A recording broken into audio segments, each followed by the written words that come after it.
Leafman podcast. I'm Brooks, and I have a hernia. Or not anymore. Got hernia surgery. Still feels like I have one, though. Yeah, got hernia surgery. Now you're chilling.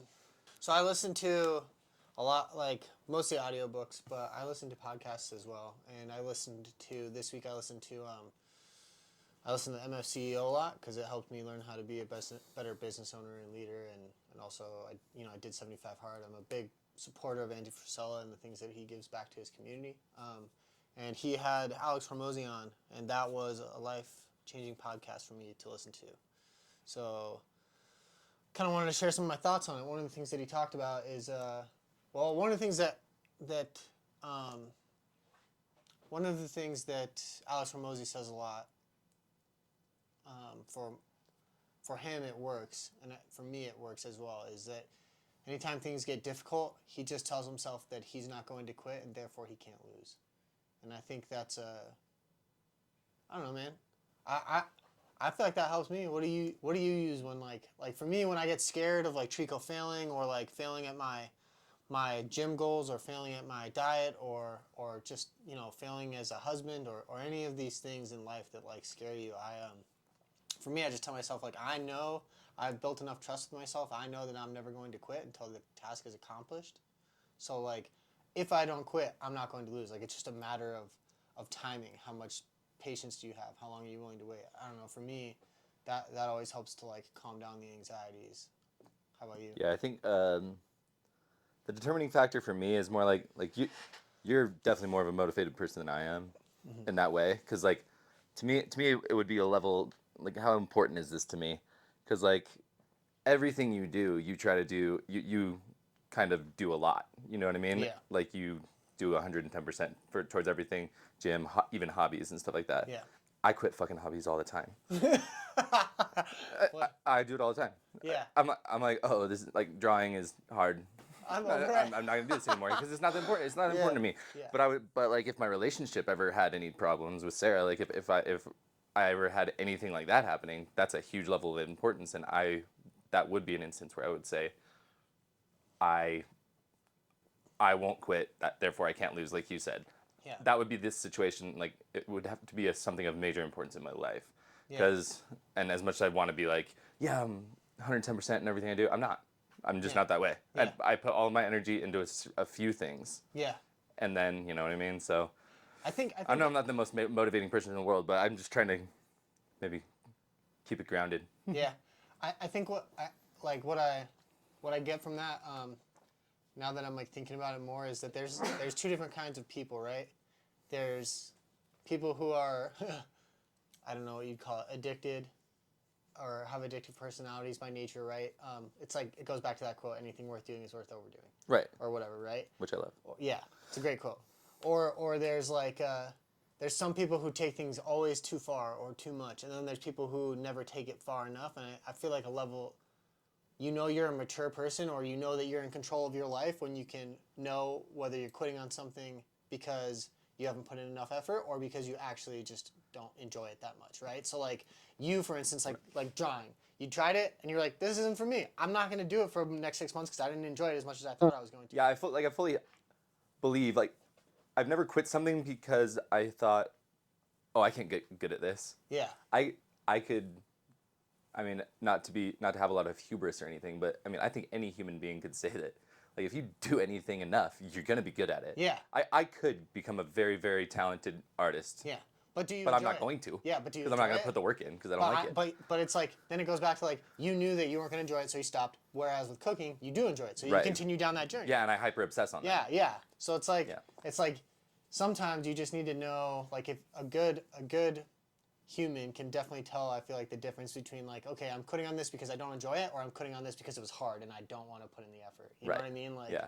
Or I can't do it. Or I can't do it. Yeah. There's definitely like there's a difference between the two, and it's small, but it's definitely there. Like even with my freaking Parkinson's shakes, like I'm probably never gonna be a very good sewer. Yeah.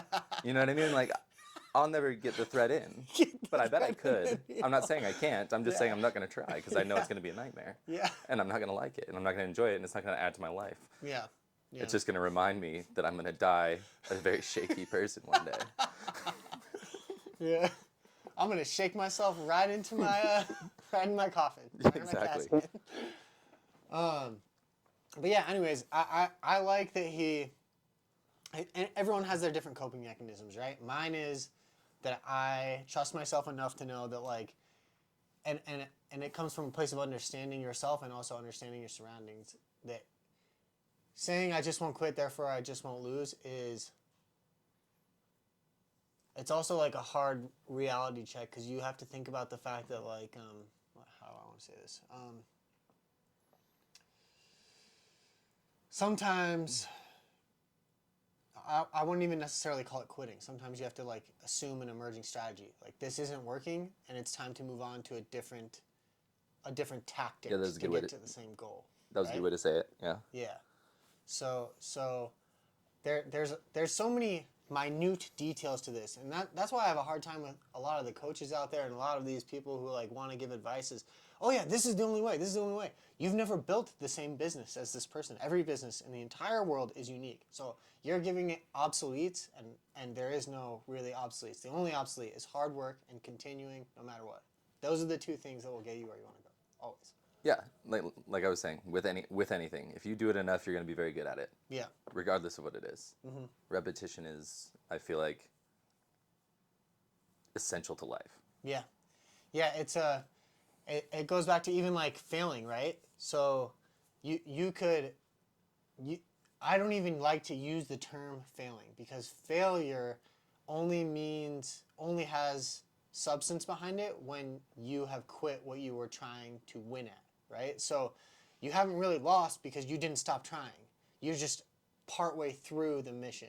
Once you decide you're quit, you're done, then it's a failure if you didn't succeed. Right. Because you quit, you're done. You're not halfway through the journey is over. Right, and you have to have those. Yeah, you I have feel, to. I feel like you have to have failures to recognize success, because 100%. because you and me, our marriages now are awesome. You know what I Amazing, mean? Like yeah. they're great. Our lives are great, but like our first marriages weren't fucking winners at all. Neither of us. You know what I mean? So Yeah. it's just It's hard. but it took that to know what we were looking for. It's like, you're like, oh, I don't want someone who cheats on me every single day, and I'm like, I don't want someone who Yeah. micromanages every aspect of my life. Yeah. Yeah, it's just a. Shout out to Erica. You're super hot, and I love you, and I'm glad that we're married. But no, yeah, it's true. Failure only. You have to have failures in order to have successes, or you have to have failures in order to understand. I mean, dude, think about the fact that like we spent. I don't even necessarily know that I would call it a failure, but it was definitely an emerging strategy. We spent 1,600 hours going to hair school together. Right. And then right after we finished, stopped doing hair. A year later. Right, exactly. And for me, I think for both of us, it was the same thing in a different way, but I just getting into the actual industry put a bad taste in my mouth for it just wasn't my thing. Yeah. It wasn't my environment, and I all through hair school we kind of had all these thoughts, and when you're in hair school you can be like, oh yeah, I want to be an educator one day, but you don't realize the reality of you're gonna have to grind for a few years. Yeah. And in the salon setting, it's just not for me. Like if I could do women's haircuts all day long in a barbershop setting, I would. It's just not going to make you money. Yeah, it's not going to make you money. And like with these emerging strategies that we're talking about and going to hair school and getting into it and realizing that it's not what you want, it goes back to what we were saying about, what you're saying about trying something and then realizing it's not what you want and moving on to something else. That doesn't always necessarily mean that you failed. It just means that you tried it, didn't enjoy it, and moved on. And to be honest, without that experience, we wouldn't have known that we wanted to run our own thing. And now we do that with Trico. We realized that the working environment we were in was not conducive to the lifestyle we wanted to live, so we forged one for ourselves. At least that's how I feel. Like, I love our working environment. Right, yeah. I love the things that we do and instill in our company and our people. I love we had to create what we wanted because we didn't know where it existed elsewhere. Yeah, even like and we can put other parts of our life into it. Like, you want to add like, a gym and stuff like that, and you want to the office and stuff and just have the perfect work culture. And I love like that. Like we've only done it twice, but I really did love just cooking on a freaking grill on the back of my truck in front of some customer's house while they're doing tree work. And then like we did the hot pastrami sandwiches this week. It's great. So good. It's great. See, like so good. But see, those little things, like we couldn't have done that unless we were in charge of ourselves. And because we're in charge of ourselves, yeah, there's a high high risk and high stress scenario, but now you literally, if you want to go cook the guy's lunch, like we built that into ourselves as a company. Now it's a weekly ritual. We go and cook the guy's lunch. You come up with a meal plan, like you feel fulfilled doing that. If you can't find what you're looking for in the world, then go create it yourself. Yeah. Next one, I think we're gonna do. I was thinking about it last night. I think I'm gonna do smash burger tacos. That's gonna be awesome. It's gonna be so good. Smash burger tacos. They're easy too. It'd be dang. Yeah. They'll be so good. We should do It's like like a cheeseburger taco. Yeah. Obviously. We should do like the tacos in a bag. You know, like where you. The walking tacos. Yeah, the walking tacos. Walking tacos are sick too. Yeah, Those is are that so what they're good. called? Walking Be easy. tacos. I cannot believe it is snowing right now. I This know. hard in April, almost April. It's a nightmare. That's really frustrating for tree work. It's a lot of snow too, out of It's nowhere. a lot of snow, dude. That is It's like several 5 inches of snow. It's Yeah. like 5 inches. And I thought Maybe, we I don't were know. in spring already. Apparently not. Insane. Yeah. Dude, when I was up in Midway, you should have seen the snow drifts up there. Was it just like Midway's fake snow? Midway's insane. Yeah. My dad was like, "How many feet of snow are there?" I was like, "I don't know, 10." Taller than me. That's taller how many- taller than me. Yeah, that's Like, how many there is. It was insanity. Yeah. Sarah jumped off this little balcony thing. She was like trying to walk to go grab something, and she sunk to her shoulders That's in the crazy. snow. That's wild. That's insane. It was hilarious. But anyways, getting off track a little bit, Yeah, but it's okay, I it's okay. figured I'd share that. One of the other things that Alex Hormozy said in that podcast that I really loved is he said, What's his first name? Alex Oh, gotcha. Hormozy. Yeah, he owns acquisition.com. It's not really a business that I would like to run, but I mean, he loves what he does. And Right. anyone who's passionate about what they do has got my respect. But he said, he was talking about what the market can bear and why businesses fail and all these other things. And I think we kind of talked about this earlier, and maybe we disagree on it. I'd love your thoughts on it. But he said, I don't do my best. I do what is required. And I just like fell in love with that as soon as I heard it, because it's true. Sometimes your best is not good enough, and that's okay. It doesn't mean that you failed. It just means that you went and gave your best knowing what you knew at the time, and it wasn't good enough, and that's why it failed. But if you want to succeed, you have to do what is required by the market. And sometimes your best is not as what required, which means that you have to go put in more work in order to be able to do what is required. Right. And I don't necessarily disagree with that. I just think it's a little self-helpy, motivating guy of a phrase, which I get. I mean, he is that guy. But I would argue that the fact that if you get better and then do what is required, then that is your new best. That's your new best. So you did do your best. So I guess, yeah. You know what I mean? It just kind of gets. I lose it a little bit Lose it a little in bit. there once I do any kind of analysis on the wording of it. You know what I Yeah. mean? I I kind don't of know. like To me, lose it it. means that your best has to be what is required. So if your best isn't good enough, then you have to become a better, like you just said, a better version of your best. And Right. that is how you do what is required. And I'm willing to do that, no matter Yeah, what. that's why me I- being nitpicky about the grammar, honestly. Stupid words, man. Put them in the right place. I don't do my best. I do what is required, which is my best eventually. Which is my best eventually. Yeah. But I mean, how many times, I think about like how many times we were out in the field doing tree work and we had to stop what we were doing and call somebody who knew more than us or look up a YouTube video because like our best was not able to complete the job. We had to do what was required and we didn't know what was required. So we had to reach out to someone and learn how to do that. And because we did that, the job was able to get complete. Yeah, in that's my fair. opinion, that's like how I think about it. And I agree. Like I said, to an extent, I'm just being an asshole about the grammar and the way that it's worded. Yeah, you're fine. Like, but yeah, I agree. Like, it's not your best at the time.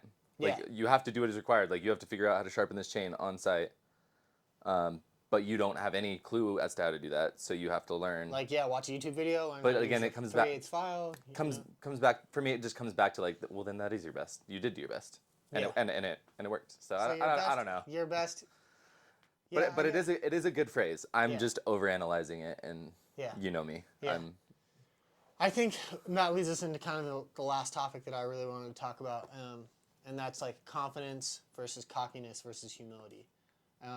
And I think it kind of leads into that because when you do your best over and over and over and over again, and your best keeps getting better and better and better and better and better, you build a confidence and self-trust with yourself that can't be broken because it doesn't come from external circumstances. It comes from the things that you did yourself to earn it.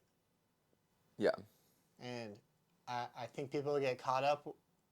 There's two routes that you can go, and I've gone both routes. When I was a young man, I wrote this. When I was in high school, I got cocky, and my friend Andrew, you know Andrew Hills. Yeah. He wrote me a letter, dude. I carried that letter around with me for 10 years. He wrote me a letter about how I was being cocky, and he didn't really like it. And I was like, yeah. He was like, you're just not Because he being didn't know how to say it to your face. Yeah, he's like, you're not being a good friend. And I was like, dang, dude, that sucked. But it was a reality check, man. And after that, I fixed it, and him and I, like, What were you being cocky about? Being 110 pounds soaking wet? Nah, dude, because up until junior year of high school, I was always Billy's brother. And I had braces on, and I was, like, small. And then junior year of high school, dude, I grew, and I was taller than him. I got my braces off. Girls thought I was attractive. And it just, like, I don't know, it got to my head because it was my first semblance of, like, I'm my own man. Yeah. You know? I'm not fair. Billy's brother anymore. That's fair. And yeah. so, like, that, like, I don't know, I just got cocky. I just, like, you know, what the kind of stuff where it's like, well, why don't you do that? I'll do that. You know, like, those kinds of, like, phrases where it's, like, always putting people in, you know. But then now, I don't feel like I act very cocky. I'm confident in myself, but that confidence comes from the fact that I've done the things that I'm said I'm going to do, and it was difficult and hard, and it's quiet. Like, I think I'm better than other people a lot, Right. but I don't say it, I just think it, and then I go do what I need to do in order to be better because, like, I want to be better because they have a better life than me or whatever. Right. So I don't know. I feel like cockiness is loud, confidence is quiet. What do you think? Yeah, I agree. I've never been a person that leans toward being cocky. Yeah. If honestly, I've always been, and you know this, I'm like overly humble sometimes. Like I should be more confident. Yeah. Like I'm like overly humble. Like, but I've learned, you know, in the last, you know, 5-6 years or whatever, since the military, really having to carve out a life for myself. I would say that as soon as I got to where I am now, like this level of comfortability, my, you know, amazing wife, amazing life, amazing company, great crew. I've gained the confidence through, like, because everything that I did in those 5 years, as dumb as they were, as many times as I did drinking binges or something like that, or, you know, a hard, like, week of drugs, like, whatever happened in that time, I still got here, and it was me that got me here. Yeah. So I am confident in that. And also, every time I cook something for someone now, I'm like, yeah, you're going to fucking love it, dude. So good. You hear that crunch? I gave you that crunch. Yeah, crispy. But yeah, no, I would say that I'm more confident now that I've reached a level in my life where I can be comfortable and happy, which is not what has been. It hasn't been. My life hasn't been that way since I was 18 until I was like 28. Yeah, confidence is almost like cockiness is believing that you can do something without any evidence to support it, and confidence is knowing that you can do something difficult because you have done it before. Right? Yeah, I would agree.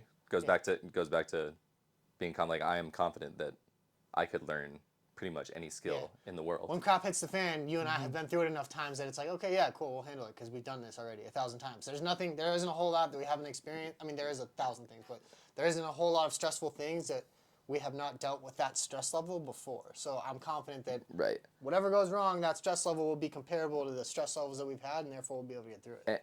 And honestly, a big part of it too, and we can go deeper into this next time or whatever, but it's like with sometimes when you see people that don't have grit, they don't have like mental toughness. I don't know whatever you want to call it. Yeah. You know, Gusto. being resolute. You know what I mean? Like, facing adversity and not letting it ruin your day. Yeah. You know what I mean? Or not like, you know what I mean? Like, just the beginning of the day, saw doesn't start. Just like day ruined. Not gonna deal with this. Yeah. And then you break the saw because you're upset. Yeah. And then people have a really hard time recovering from difficult tasks. I see it all the time. They'll let one small task go get them frustrated, and then that carries over to the next thing, and the next thing, and it affects everybody around them, and then the whole day is just crap. And myself and yourself included. Yeah. We've done it. Yeah, we've done it. I'm pretty good about handling it now because I just know that things will work themselves out. The area that I could use the most work on that with is in my marriage. Right. When Erica and I get into like our tiffs or whatever, oh man, dude, I become such a little sissy boy, dude. I'm like, oh great, now everything is ruined, and like, Yeah, exactly. yeah, Oh, what is great. our future gonna look like 50 years from now because of this one fight? I'm gonna go sleep in the bed of my truck. Yeah, dude, it gets so over dramatic, and I think it's because. I don't know this for sure, but I think it's because she's my wife. I'm the most vulnerable with her more than anybody else, right? So my shields are down completely. She is in further than anybody else. So when she does something that like hurts me, it's like, whoa, this hurts more than everybody because she has the most trust. You start catastrophizing too. Catastrophizing, yeah. I don't think that's a word, but I've been using it a lot. I like it. It's a good word, man. It makes sense. You get it. Catastrophizing. Yeah, but it's accurate. Yeah. It is. And it happens to everyone, but and even when I couldn't understand it, like me and Sarah's probably worst fight we've ever had, you know this, is because I ordered tacos from La Tanac while she was sleeping and didn't order any for her just in case she might wake up at 10:30 p.m. Yeah.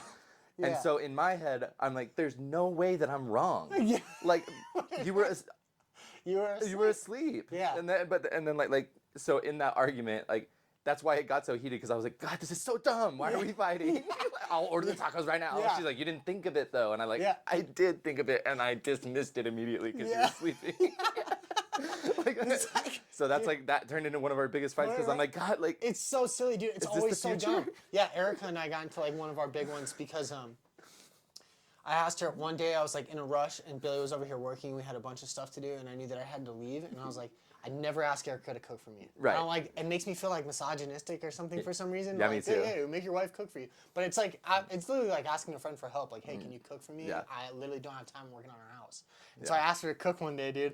And she was going to do it. She like was going to do it and got distracted helping our dogs. And I came inside and was like, haven't you cooked yet? It's been like 45 minutes. I was like, haven't you not cooked the eggs yet? And she's like... Understandable, Yeah, dude. understandable. But she was like, no, I just got caught up. I can cook them right now. And I was like, well, now I can't eat because I got to go. And I needed that food. And now I don't get to eat today. And I was like, this huge... Catastrophized it. Immediately, like, oh, I guess I won't eat today. Oh, I guess you just don't even care about me, right? I guess I won't stop at one of the 10,000 places in the world that have fucking food available. You know, I really thought I could count on you, and you've made it feel like I can't now because you didn't cook me these eggs.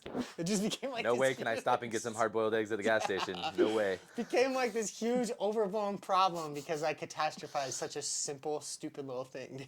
I can't wait for someone to hear this and tell us that we're idiots for using the word catastrophize. I don't even care, man. Catastrophication. Catastrophication. Catastrophes? Catastrophized? Yeah, whatever. None of them. I don't think. But I think it just comes down to like, you know, being able to, like, you have to work on it in your marriage, you have to work on it in your work relationships, you have to work on it with your friends, your family, you have to work at it in all aspects of your life. Just taking that blow, that thing that hits you and is unexpected, and taking that stress and living with it and then moving on. And you have to know, like, I feel, and again, this is lived experience. It has to happen the wrong way for it to be happen right, for you to recognize the right way. But yeah. I would say that you take that thing and it hits you, and at a certain point, at a certain level of mental toughness, you eventually get hit in the face with it, and you can see what's going to happen from there. Like, you already know if you slow down and, you know, look it right in the face and figure it out in that moment, and not figure it out like, oh my gosh, all right, I'm going to make 5,000 calls. Yeah. You know, it's slow down, think it through, and almost every single time you can see the solution. Yeah. Instantly. Instead of being Maybe reactionary, being calm and confident and collected, and then making a decision and action in response, right? Right. Yeah. Yeah, that's good. Yeah, and that comes, like you said, it comes with a history, right? You've been through all these stressful situations. You've built the rapport. You understand that like this is going to be difficult, and getting upset and getting that stress level higher and doing all these things to make the situation more difficult is not going to be helpful. What's going to be helpful is slowing down. We dealt with this before. How do we get through it? What do we need to do this time? Let's do that. Yeah, that's why that could be another freaking motto for Trico is, for leadership and crew members. It's like, slow is smooth, smooth is fast. Same thing as clearing a room. Yeah. Same thing as doing urban warfare. I love slow that is smooth, smooth is fast, and it's proven. It's proven. I've done more house clearing than most. Yeah. And it's just so true. So true. That one has stayed with me since the Army days, yeah. You see it all the time. Guys get in the tree, and I used to do it. I would get stressed out and frustrated because it's high anxiety. You're up there, you're out of your comfort zone, you got a chainsaw, there's a crane coming in, and it's easy to get stressed, and then you start getting caught up in your ropes, and you start getting your chainsaw malfunctioning, and this, that, and the other. And Then the crane guy never wants to work with you again. Yeah, if you just take a breath and like rein it in, all right, the saw's in the way, let's move it out of the way. All right, now the shackles are in the way, let's move the shackles out of the way. Let's reposition our work lanyard. Yeah. Now let's settle in, get the tree shackled up, make our cuts, done. Slow, smooth, smooth, fast. Right. Exactly. It's good, man. I think, yeah. That works in a lot of scenarios. areas of life. Yeah. I feel like we have a good, at Trico, those 4 that we came up with, the 4 mottos are Yeah. good. You know. Yeah, keeping it true to ourselves without making it overtly military. Yeah. Like because when we were brainstorming it and like it was like you, me, and Withers that just kept spouting off different army values. I was like, God damn it. At one point, I was like, can we stop saying the army values right now? At one point, we had the acronym, the leadership acronym: loyalty, duty, respect, self-service, honor, integrity, pride, or personal courage. Personal courage. Personal courage. Yeah. I was like, these are the army mottos. And Withers started doing it on purpose because he noticed it and he was like, personal courage, self-service. I was like, shut up, Withers. I'm gonna stab you. Ours are good though. Candor, discipline, integrity, respect. Those are good ones. Yeah. I like them. I agree. I think you did a good job. They're conducive to a good work environment, and if we can carry those and have them with each other, then we can, with those things, we can tell people slow, smooth, fast. Right. Because candor, right? Telling you your anxiety is bringing it up, everything up here. You need to bring it all the way down here, and then things will be fine. I agree. The higher your anxiety, the less functioning you're gonna have. Yeah. Some anxiety is good. Like, you need motivation. Sometimes, like, but anxiety is good when you know how to manage it, right? I'm anxious, and therefore I'm going to go accomplish some of these tasks that I need to accomplish, and that will make some of my anxieties subside. Or make the active decision to take a break from the work you're doing and going to the gym for 45 minutes and dealing with your anxiety in a physical way rather than face on or head on. You know what I mean? Anxiety is good, but you have to learn how to use it in a positive way, not a negative way. Right. You turn your anxiety instead of into a crippling thing into a motivating thing to go accomplish something good. Yeah, like the Gusto stuff the other day when they weren't calling me back and when I'm trying to figure out how to use it for reviews and we need a higher version. I just need to talk to them about it.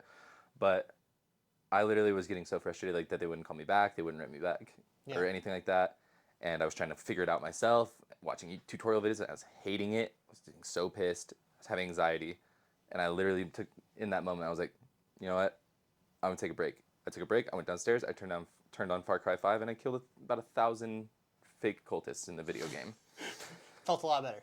It felt great. Yeah. 45 minutes later, new man. That's what you need to do. Hope County is safe. Hope County is safe. Yeah, everyone has their different ways of handling it, right? I agree. Well, that's all I got. Are we done for today? Else you want to talk about? Did you hear the new Miley album yet? No, I still haven't listened to it. It's pretty good. Right, That's it though. That's all I want to talk about. We'll go do a review on our next podcast. Full Miley. Oh, it's a 5. It's a 5, Miley. It's a 5. It's a 5. Okay. 5 stars. All right, that's all I got for today. Get on my face.